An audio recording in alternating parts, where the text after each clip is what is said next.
My name is Ester Fink. I am a physical therapist with more than 30 years of experience treating children with neurological dysfunction, such as babies at risk, premature babies, children with cerebral palsy, hypotonia, Down syndrome and other syndromes, and motor development delay.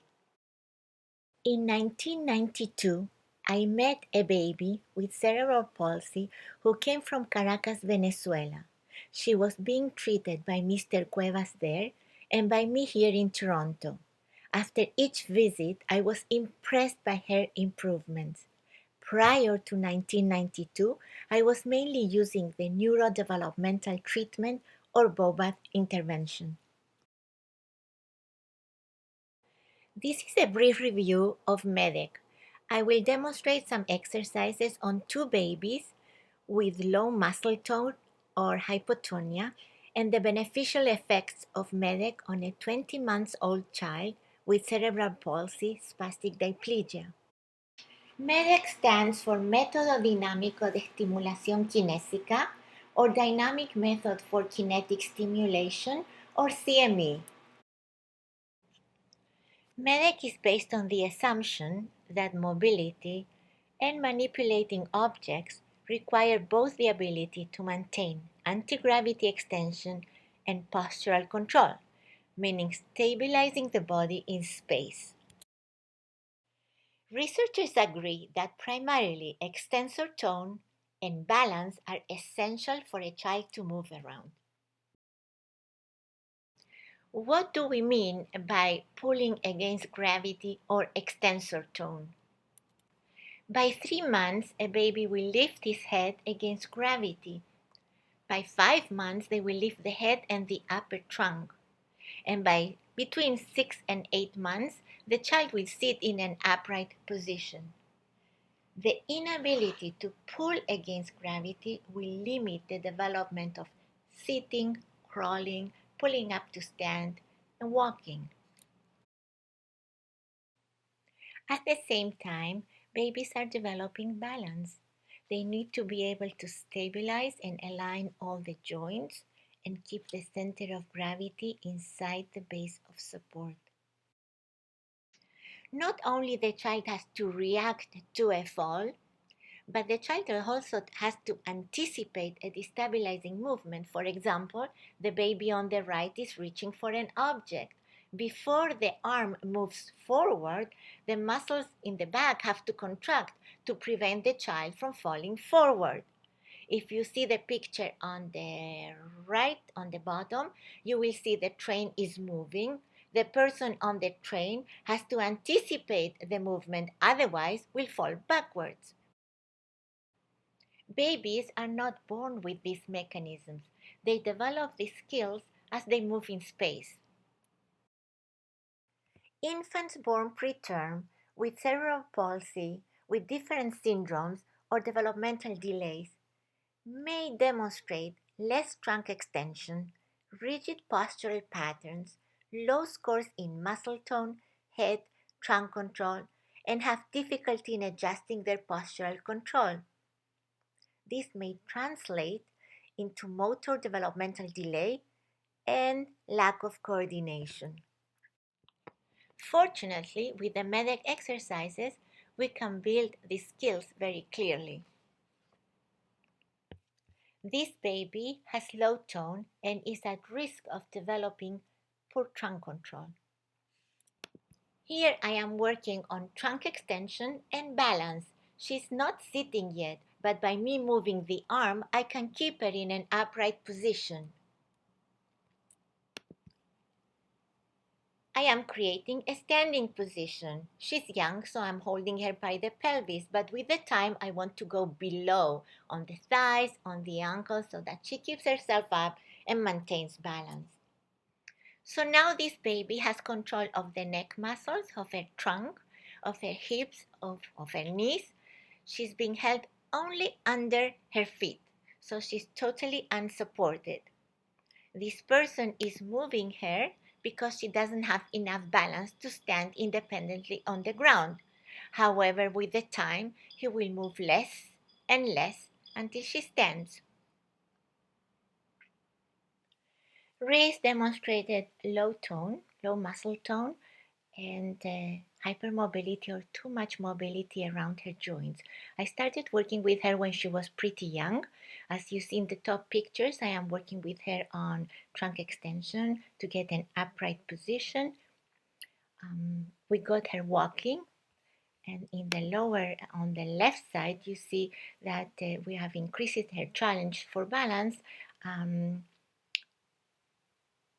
We have her walking up and down a 4 inches box without me holding her. On the right hand side, um, Reese is walking in and out these boxes. The challenge is even bigger, and also she has to close her base of support.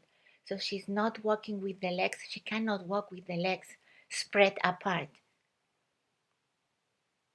She's also attending to the task, and she does a pretty good job.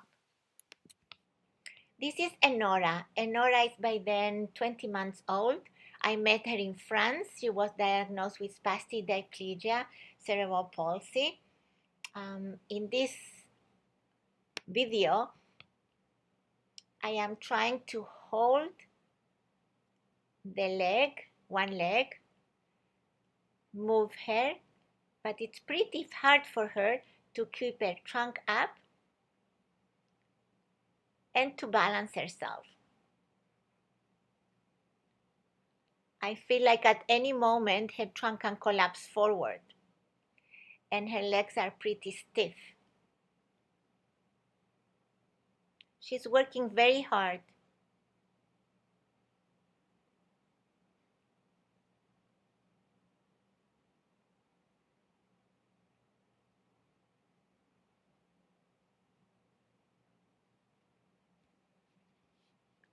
On the right, I am teaching her physical therapist the squat to stand exercise. So I put her feet on the table,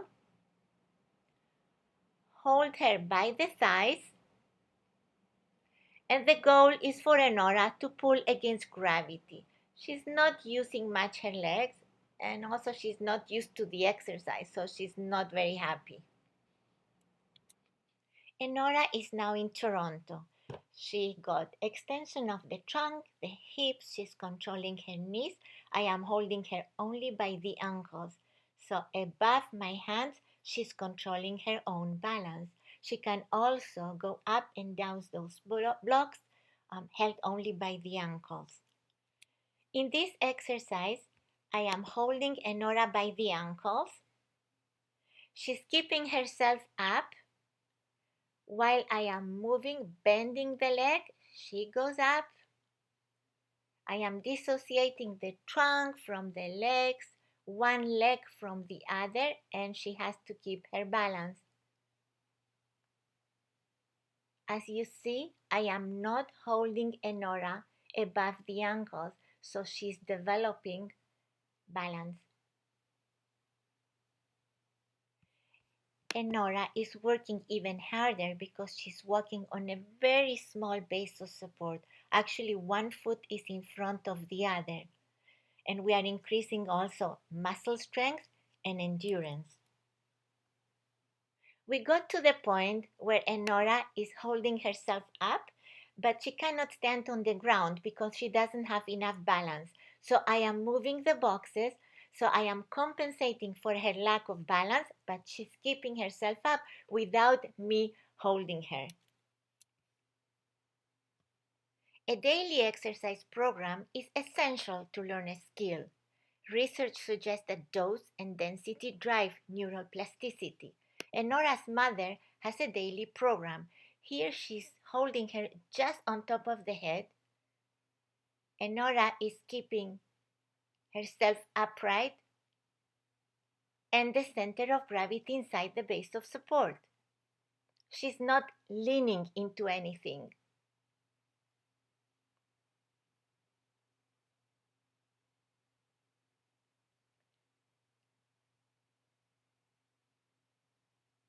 There she's standing independently. Not the best alignment, but a good functional skill.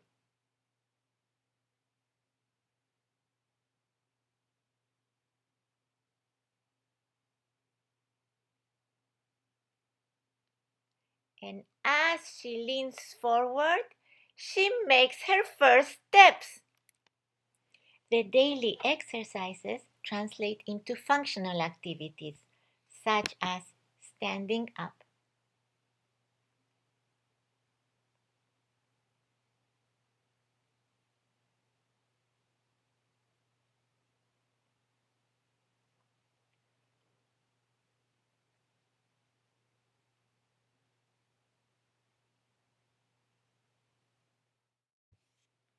So, to summarize some of the Medek concepts, gravity is the main driving force that provokes a response. Progress is obtained by provoking reactions that are not present, using less support, more challenge, and we don't practice skills that the child already demonstrates. The exercises provide experience which translates into function. The laws of normal development do not apply to abnormal development. So, if the child is already 6 or 7 months old, we will not practice only head control. We will not wait until the head control is there in order to practice trunk control, sitting, crawling, standing. The 8-week trial period is usually sufficient for an experienced therapist to determine if this approach will work with the child and their family. I do not know of any research done to support the effectiveness of Medek to develop gross motor skills in children with a neurological dysfunction. The evidence, however, is compelling. Thank you to all the parents and their children for allowing me to use their photos and videos for this presentation.